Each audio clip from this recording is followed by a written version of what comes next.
Let us open our Bible on 1 Corinthians chapter 10, verse 13. Praise the Lord. There has no temptation taken you, but such as is common to man. But God is faithful, who will not suffer you to be tempted above that you are able, but will with the temptation also make a way to escape, that you may be able to bear it. Okay. Praise the Lord. So walang tukso sa buhay natin. Sinabi dito, hindi dumating sa inyo ang anumang tukso, kundi yaong matitiis ng tao. Datapwat tapat ang Diyos na hindi niya itutulot na kayo'y tuksuin ng higit sa inyong makakaya, kundi kalakip din ng tukso ay gagawin naman ang paraan ng pag-ilag upang ito'y inyong matiis. Tukso at pagsubok, yan yung dalawang bagay na ating usually na hinaharap sa buhay natin. And without God, tukso at pagsubok, hindi natin yan makayanan, ma-resist at mapagtagumpayan. Kaya kinakailangan talaga natin na meron tayong Diyos na active, na kumikilos sa kanyang kapangyarihan sa ating buhay. Kaya yung ating pinaka-relasyon sa ating Panginoon Diyos na mabuti para hindi niya talaga tayo bibiguin magpakailan paman. Panatiliin natin itong matibay, panatiliin natin itong ipagpatuloy po natin ito. Ano yung tukso? Tukso, temptasyon na magtutulak sa atin sa paggawa ng kasalanan by tempting us to commit sin with promise of pleasure or gain. Yan yung temptation. Pag tayo ay hindi nakaresist niyan, magkakasala tayo, mawawala lahat ang privilege mula sa Diyos. Pagsubok naman, trial, ibig sabihin yan, kung paano mo maharap at mapagtagumpayan na yung trial na yan, yung test na yan, hindi yan ang manaig sa buhay natin to our discouragement, to our fainting, to stop to serve God. Alam mo mga trials ang hatid sa atin yan, discouragement, manghina ka, hihinto ka, manglupaypay, yan ang mga hamon sa trials. Kaya kailangan itong dalawang ito, ayon sa binasa ngayon lang, walang tukso.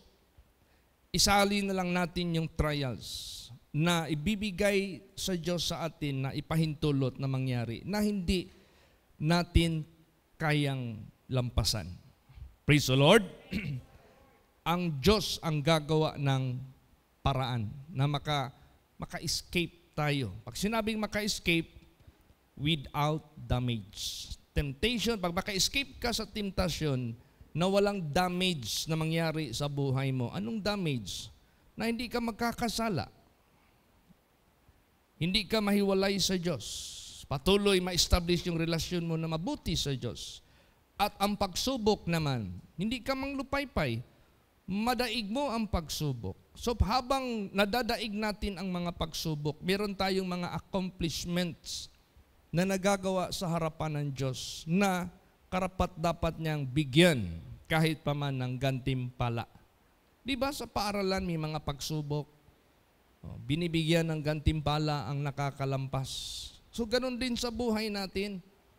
The trial of our faith is much more precious than of gold which perisheth, but will bring us more glory or reward at the appearing of our Lord Jesus Christ. So habang nandito tayo sa sanglibutang ito, kailangan maka-escape tayo. Makalusot tayo, malampasan natin ang tukso at pagsubok sa buhay natin, mapagtagumpayan natin. Kailangan Lahat tayo. Tulad niyan, malapit na ang June 15. Nagsisimula na ang ating mga officers na nagmi-meeting para sa preparation.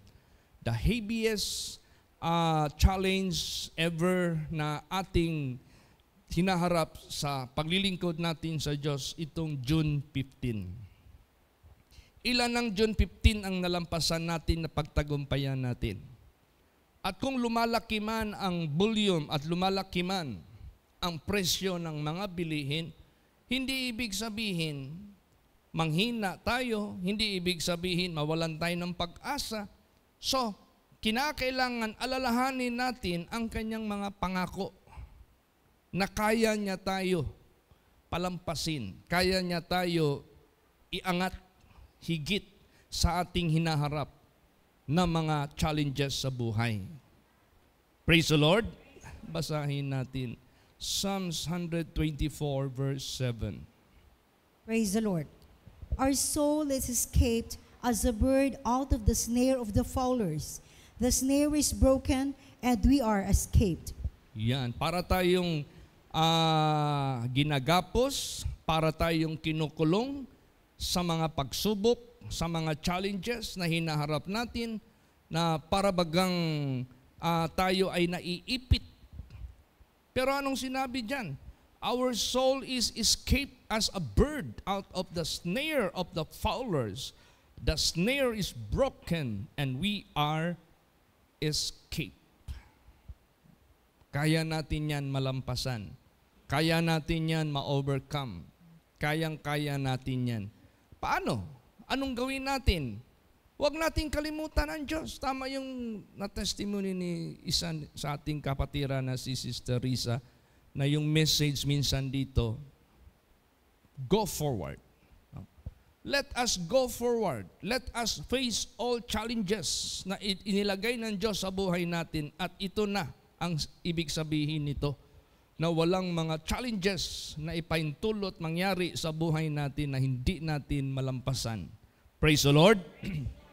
Siya yung gagawa ng paraan. So anong gawin natin? Pakilusin natin yung kakayahan ng Diyos. Pakilusin natin yung kapangyarihan ng Diyos. You use the rod of God. You use the rod of Moses. Praise the Lord. So, alalahanin natin yung kanyang covenant. We have to claim His covenant. We have to claim His promises. We have to use the privilege bilang faithful children of God. Yung privilege natin, gamitin natin yan. Basahin natin. Deuteronomy 7 verse 9. Praise the Lord. Know therefore that the Lord thy God, He is God, the faithful God, which keepeth covenant and mercy with them that love Him, and keep His commandments to 1,000 generations. Yan. Tingnan mo. Yun ang gamitin natin. Yung privilege natin bilang worshiper, bilang children of God, bilang faithful follower of God. Yung privilege na yan, may covenant ang Diyos para sa kanila. Yun ang ating gamitin strongly, mightily. Know therefore that the Lord thy God, He is God. He is not idle. He is not dead. He is capable. He is able. He is alive. He is forever God. The faithful God, praise the Lord, faithful God, which keepeth covenant and mercy with them that love Him, and keep His commandments to 1,000 generations. Hindi nag-fade away. Hindi nag-deteriorate. Hindi nagde-decline ang effectivity ng covenant ng Diyos to them who keep His commandments, to them who love Him. Praise the Lord. Ngayon, nandito tayo sa pag-love sa Kanya. Nandito tayo sa pag-keep ng Kanyang word na tinuturo niya sa buhay natin. So let us use that privilege. Gamitin natin ang privilege na yan. Kaya nga sinabi diyan, know thou, thy God is a faithful God. Praise the Lord. Alamin ninyo na ang inyong Diyos ay Diyos at tapat na Diyos at nag-iingat at tumutupad sa kanyang covenant doon sa umiibig sa kanya at sumusunod sa kanyang mga kautusan. Praise the Lord. So yan, we can move on. We can go forward. We are an overcomers of this world through Him that love us. We are more than conquerors through Him that love us. Ito'y ginagawa ng Diyos sa personal na buhay natin. Ito rin ay gagawin ng Diyos sa ating pangkalahatan na gawain na pinagkaloob ng Diyos sa atin. Hindi pwede na pupunta tayo sa general issue na tayong lahat magtatagumpay. Tapos, maraming na left behind, maraming naging naghihirap, maraming mga failures, maraming mga anak ng Diyos na hindi nakaangkin sa kanyang mga pangako. No. Mauna talaga yan sa personal life natin. Praise the Lord. So sa personal life natin, may kanya-kanya tayong katagumpayan because we use the covenant of God. Because we believe His covenant. Because we obey His commandments. We keep His commandments. We love Him.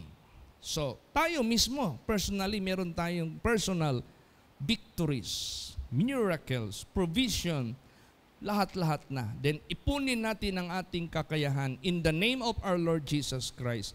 Kahit itong darating na June 15 na ito, mapagtagumpayan natin ang mga challenges. Kasi magmi-meeting na tayo ngayong first Sunday after lunch. Praise the Lord. Then ngayong Friday, huwag niyong kalimutan, huwag kayong mag-absent. Punta kayo dito. 8 o'clock yung simula natin sa ating Bible study. At ang Bible study na iti-take up natin is our current na status sa mundong ito. How we handle this. We could say the digital world. What is the digital world? Itong world na ito na digital. Ito mga gadgets. How we use this. Na hindi tayo magkakasala. How we use this for our fruitfulness in the Lord. How we use this to share the gospel. How we use this for the glory of the Lord. Praise the Lord. So, yan ang natin magiging topic. Kaya napaka-importante. Then, yung nga, magkukuha ako ng mga quizzes. Yung mga main verses sa mga preachings ko. Every divine service and prayer meeting and Friday service. Yung mga major services natin. Yung devotional masyadong frequent kasi masyado yan. Doon na lang ako magkuha sa Sundays, Fridays, and Wednesdays. Then maybe evangelistic services. Doon ako magkukuha ng mga itatanong sa inyo. Praise the Lord. So wag niyong kalimutan yan. Ang Diyos, hindi niya matiis na mag-fail siya sa kanyang pangako sa mga anak niya. He cannot suffer to fail us in His promises. Praise the Lord. Both temporal and above all, eternal. Tested and proven na yan ang Diyos. Sabihin ko po sa inyo. Tulad yan, example itong tithings. Ang tao naghihirap dahil hindi ka nagbibigay ng tithings. Hindi kay naghirap ka kaya hindi ka makapagbigay ng tithes. Mali yun. Subukan mo ang Diyos. Maging faithful ka sa tithings mo. Hindi ka maghihirap. God will make a way. Kumbaga pa, ang Diyos ang gagawa ng paraan. More than that you can do. More than that you can think. More than that you ask from Him. Ganun po yan. Praise the Lord. Sinisingit ko lang ito minsan para sa kabutihan nyo rin yan eh. The Word of God is being explained and preached for the benefit of His people, for the blessedness of His people. Obedience is the key. Praise the Lord. Kung sa pinakasimplest na batas ng Diyos, pinakamaliit na batas ng Diyos na pwede nating i-consider yan, tithings na yan, yan ang pinaka-list. Kung hindi mo yan kayang gawin, how could you be able to fulfill the heavier law? Praise the Lord. Kaya, napaka-importante yan. Kaya ang Diyos, hindi siya mag-suffer to fail His promises sa atin. Basahin natin. Psalms 89 verse 33. Praise the Lord. Nevertheless, my loving kindness will I not utterly take from Him, nor suffer my faithfulness to fail. Yes. My loving kindness will I not utterly take from Him, nor suffer my faithfulness to fail. See, yung kanyang loving kindness, hindi niya kukunin sa kanyang mga anak na mga faithful. Yung kanyang faithfulness, hindi niya ito bibiguin sa kanyang mga anak. Kaya dyan tayo nabubuhay. Dyan tayo nagtatagumpay. Dyan tayo lumiligaya. Dyan tayo sumasaya. Dyan tayo naging matagumpay. Dyan tayo nakakasurvive sa sanglibutang ito. Sa faithfulness ng Diyos. Sa loving kindness ng Diyos. Praise the Lord. Kaya gusto ng ating Panginoong Diyos, sambahin mo siya. Gawin mo siyang hari sa buhay mo. Kailangan mo siyang katakutan. Kailangan mo siyang parangalan. Kailangan mo siyang mahalin. Yan ang gusto ng ating Panginoong Diyos. Gagawin pa naman lahat ng Diyos ng kanyang pangako. Sabihin ko po sa inyo, He will not suffer His faithfulness to fail. Basahin pa natin anong sinabi dyan. Isaiah 25 verse 1. Praise the Lord. O Lord, Thou art my God. I will exalt Thee. I will praise Thy name. For Thou hast done wonderful things. Thy counsels of old are faithfulness and truth. Ang tagal na itong Bible, ang tagal na itong mga banal na salita ng Diyos na pinipreach natin, kahit gaano pa kaluma yan, kahit gaano pa katagal yan, sinabi dyan, Thy counsels of old are faithfulness and truth. Praise the Lord. They are effective. They are accurate. They are faithful.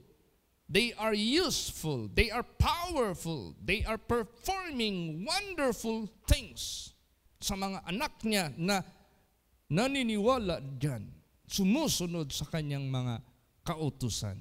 Praise the Lord. Ganun. Gusto mong mag-excel sa sanglibutang ito? Gusto mong maging overcomer sa sanglibutang ito? Then use the faithfulness of God. Use the covenant of God. Now, saan niya yan ibibigay? To them that love them and keep His commandments. Praise the Lord. And without that, you have no privilege to claim. Without that, you have no title. You are not worthy to claim His covenant and to His faithfulness. Pero kung nandyan sa inyo ang pag-ibig natin sa Kanya, pag-ibig mo sa Kanya, faithfulness mo sa Kanyang mga commandments, then you are worthy. Use His faithfulness. Use His loving kindness.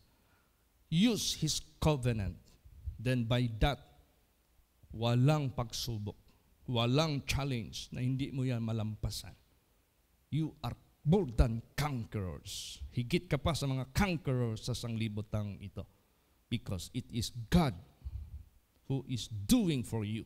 Praise the Lord. Ganun. Gusto mo man kayang maranasan yung kapangyarihan ng Diyos. Then sabi ng Diyos, subukan niyo ako. Hindi ko ipatunay yan sa inyo. Be strong lang sa Panginoon. Kasi sa daming tukso, sa daming mga sulsul ni Satanas dito, huwag kang makinig talaga dyan, sabihin ko po sa inyo. Lagi kang makinig sa pangako, sa covenant, sa statutes, sa commandments ng ating Panginoong Diyos. And be faithful because His counsel of old, sinabi dyan, they are faithfulness and truth. Praise the Lord. Hindi yan sila hindi yan. Alam mo, karanasan ko yan sa buhay ko. That is my personal experience. I use it for my success. I use it for my victories. You can use also. Use it, the privilege. But you must love God. You must keep His commandments first. Praise the Lord. Ganun. Ay, sabihin ko po sa inyo. 100% yan. He will do what He promised. He will do what is His covenant. Basahin natin. 1 Thessalonians 5:24. Praise the Lord. Faithful is He that calleth you, who also will do it. Yes. Faithful siya na tumatawag sa iyo. What kind of calling ng Diyos sa lahat ng tao sa mundong ito? Come, let us reason together. Though your sin be as scarlet, I will make them as white as snow.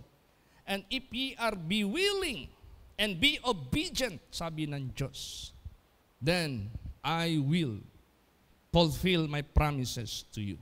You can enter into my kingdom and you will receive the promises of mine. Praise the Lord. Yan ang calling ng Diyos sa buhay natin. Faithful is He that calleth you, who also will do it. He will do His promises. He will keep His covenant to you.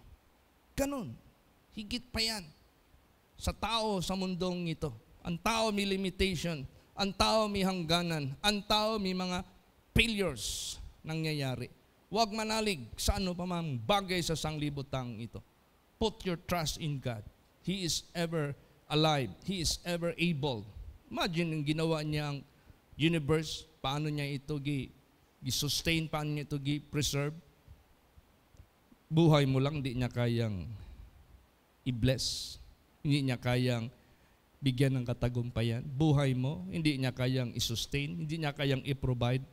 Kaya nga faithful siya na tumawag And He will do it because He can make us an assurance. He can make us as an assurance of faithfulness. He can make us assured. Praise the Lord. Higit pa yan sa mga insurances sa sanglibutang ito. God is so faithful of all His promises. Alam mo, gusto kasi ng Diyos na ba i-acknowledge natin yung covenant niya. I-acknowledge natin yung promises niya. Alam mo, masaya ang Diyos pag inaalala mo yung mga pangako niya. Tapos alam mo yung saan niya ito gagawin. Tapos yung kung saan niya ito gagawin, pinapakita mo yan sa Kanya. Sabihin ko po sa inyo, masaya ang Diyos sa iyo. Unang-una, you believe Him. Unang-una, also you trust in Him. You acknowledge Him. Praise the Lord. May faith ka sa Diyos. May good relationship ka sa Diyos.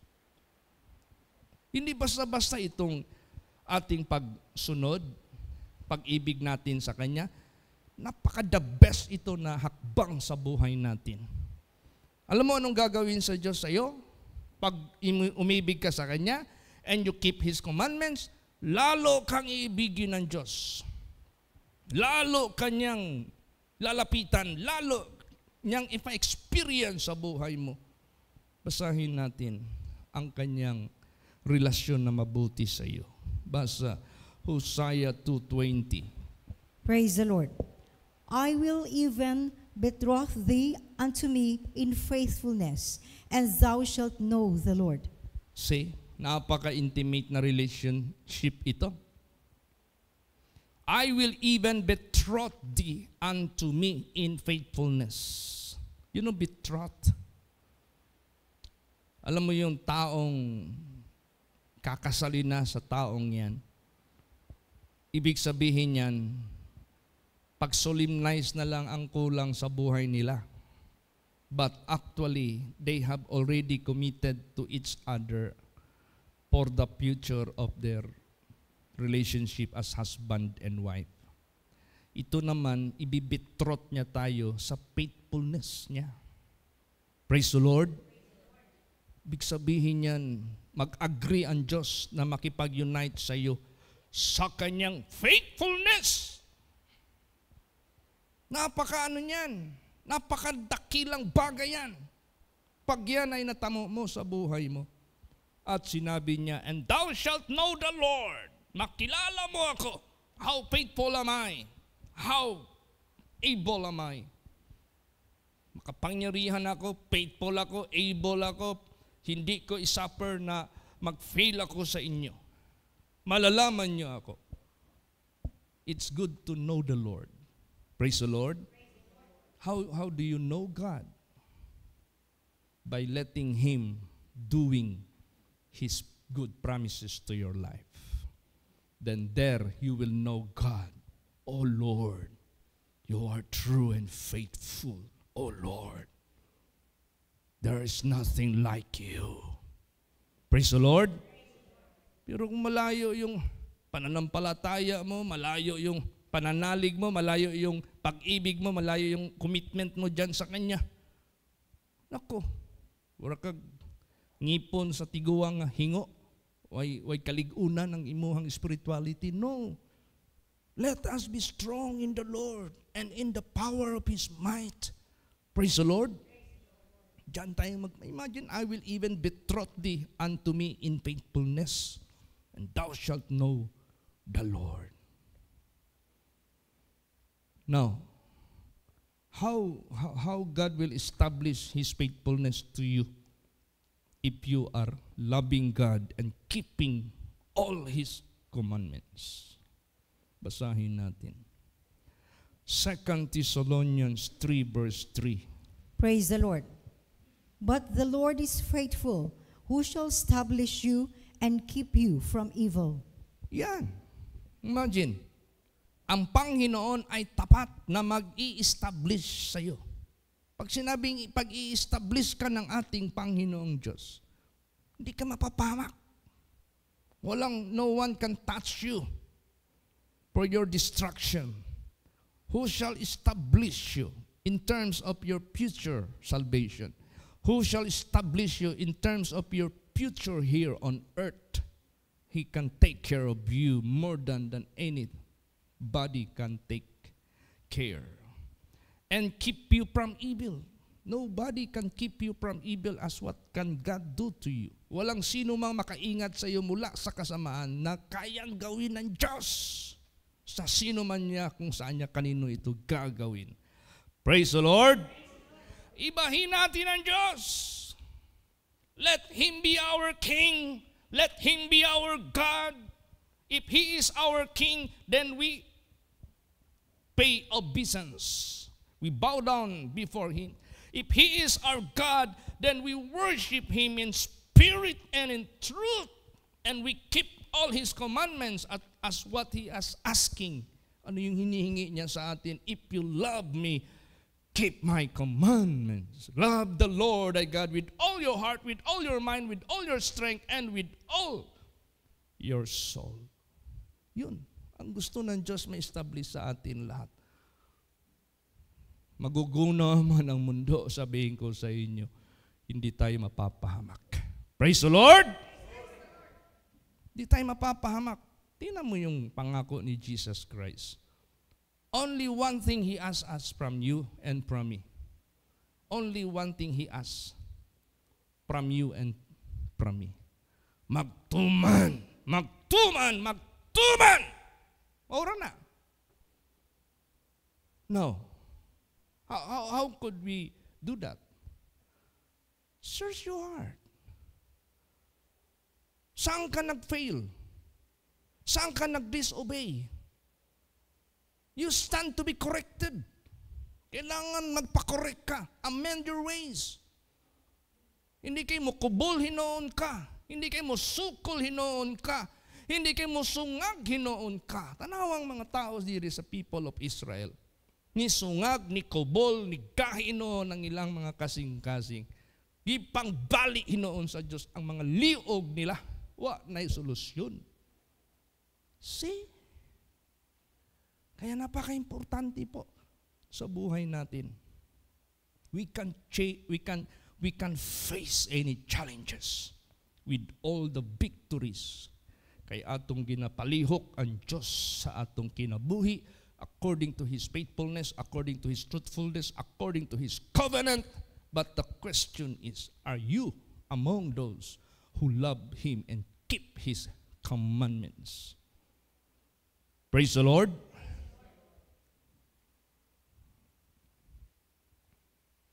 Kaya, clear in your mind, clear in your heart. He is the only one that is true and faithful. Wala nang iba. Siya lang karapat-dapat nating sambahin ng buong puso. Do it. Gawin mo habang may panahon ka. Gawin mo habang may chance ka. Gawin mo, gawin mo, gawin mo. Then God will do His promise to you. He will not suffer to fail His covenant to you. Now, kung hindi nangyayari sa atin, sa buhay natin dito, ang mga pangako ng Diyos, can you expect after death, matupad yung pangako niya sa buhay mo? Hindi ka nga obedient, worthy dito sa lupa, doon pa sa langit? Saan ba ang mas higher level? Di ba ang spiritual? So, unahin natin yung basic. Unahin natin yung step 1. Dito pa lang sa sanglibutang ito, natutupad yung pangako ng Diyos because you are deserving, you are worthy. You are among those who love Him and keep His commandments unconditionally. Huwag kang gumawa ng kondisyon. Ang Diyos umibig sa atin without any condition. Praise the Lord. Walang kondisyon siyang hiningi na pag-ibig ni Jesus sa atin, ng Diyos. Walang kondisyon yan. So kung susunod tayo sa Diyos, walang kondisyon. Obey Him without any condition. Praise the Lord. Sundin mo siya. Mapalad ang sino man. Meron pa, kung mag-alinlangan ka, basahin natin. Hebrews 6:18. Praise the Lord. That by two immutable things, in which it was impossible for God to lie, we might have a strong consolation who have fled for refuge, to lay hold upon the hope set before us. Yan. Dalawang bagay na imposible ang Diyos magsisinungaling. Para meron tayong matibay na consolation who have fled for refuge to lay hold upon the hope that is set before us. What is the hope that is set before us? Unsa man ang paglaom nga gibutang niya sa atubangan, nga madaog nato ang tanang temptasyon, madaog nato ang tanang mga trials. That is the hope that He set before us. Praise the Lord. Madaog nato si Satanas. Madaog nato ang kasalanan. Madaog nato ang mga gikinahanglan. Madaog nato ang ato mga problema. Madaog nato ang tanan unsa pa mang mga butang sa kalibutan nga butang nimo sa pagkakaulawan. That is the hope that He set before us. And there are two things that it is impossible for God to lie. Praise the Lord. Kaya, laging lumalabas sa week of faith that matters. Alam mo, pag hina-hina yung faith mo sa Diyos, madali kang kayang-kaya ka ni Satanas. Kayang-kaya ka ni Satanas, sabihin ko sa inyo. Kaya huwag nating panghinaan yung ating faith sa Diyos, yung ating magandang relasyon sa Diyos. At tupagin mo yan. Cultivate it. Abunuhan mo ng husto sa banal na salita ng Diyos. Kulang lang siguro pag meditate, kulang lang sa prayer.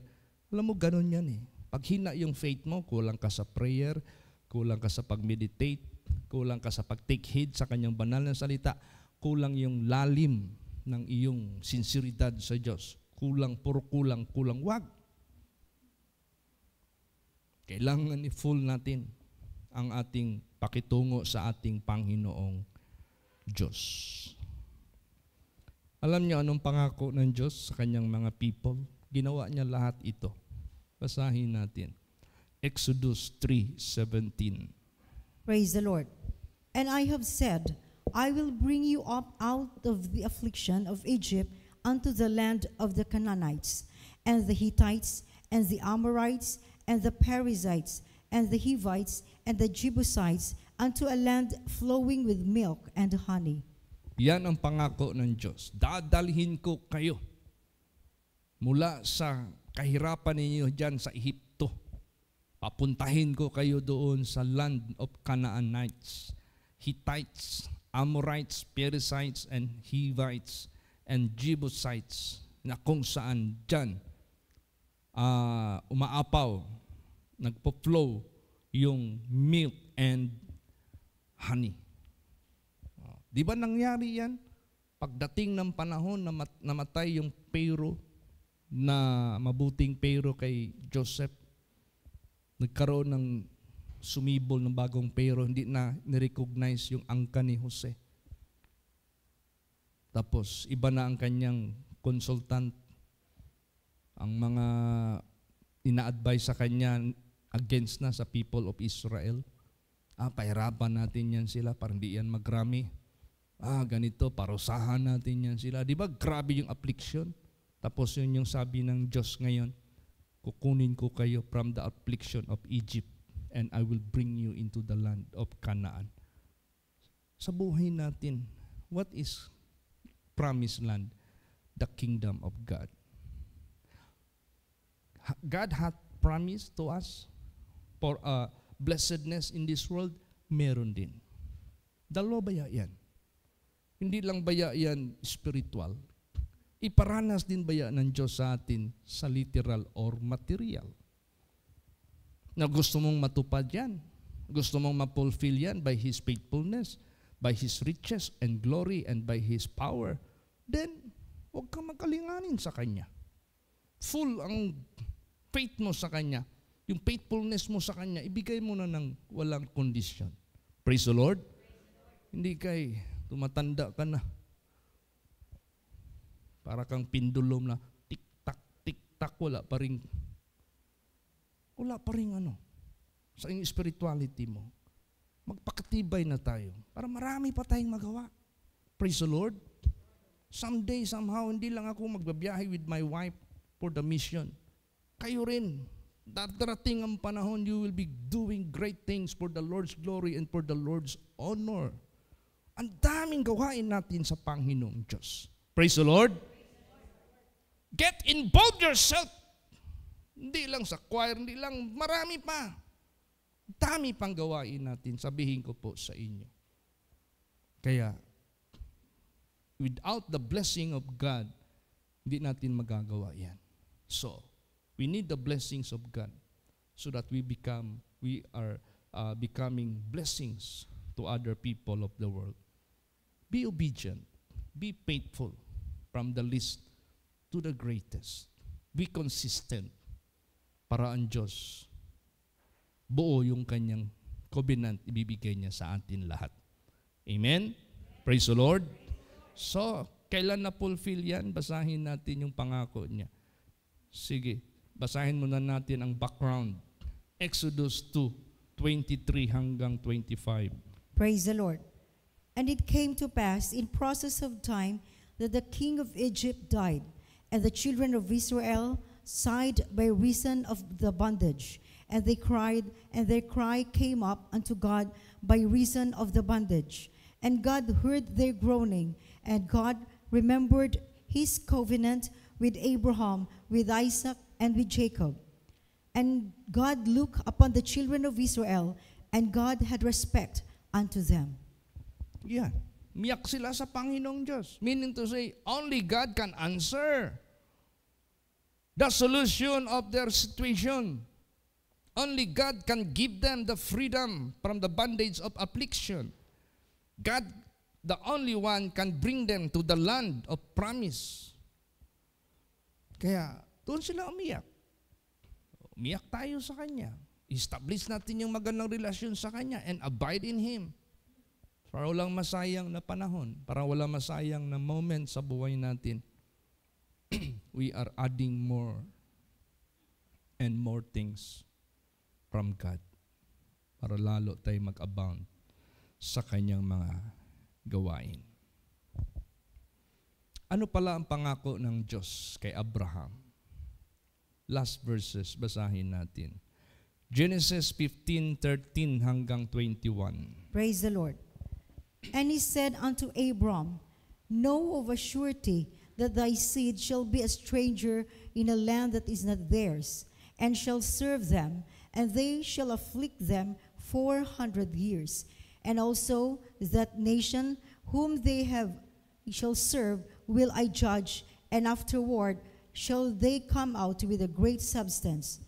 And thou shalt go to thy fathers in peace. Thou shalt be buried in a good old age. But in the 4th generation they shall come hither again, for the iniquity of the Amorites is not yet full.